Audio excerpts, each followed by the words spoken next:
বুলি আঁচলে লেগে যায় আগুন, যা দৌড়ে এসে নিভিয়ে দেয় অগ্নি। আপনি দেখছেন বিনি পয়সায় বিনোদন।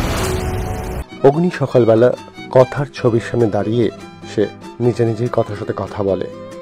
অগ্নি এবং ঘুরে দেখে বুলি দাঁড়িয়ে রয়েছে। সে ভীষণভাবে রেগে যায়। বুলি তখন তাকে অনুরোধ করে নিচে যাওয়ার জন্য গন্ধেশ্বরী পুজোতে। সেটা আবার দেখে রিচা।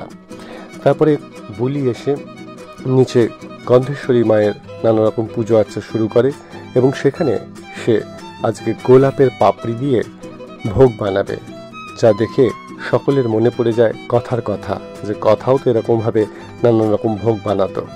সেইখানে রিচা এসে উপস্থিত হয়। সে হাতে একটি বিষ ফুল নিয়ে আসছে। সে প্ল্যান করেছে আজকেই অগ্নির ওপর সেটা প্রয়োগ করবে। উনুনের পাশেই রয়েছে আঁচল। সঙ্গে সঙ্গে বুলির আঁচলে আগুন লেগে যায় এবং সেই আগুন দেখে দৌড়ে চলে আসে অগ্নি এবং সেই আগুনটা নিভিয়ে দেয়, যা দেখে রিচা আরও রেগে যায়। বুলি কি রিচাকে আজকে ধরে ফেলবে?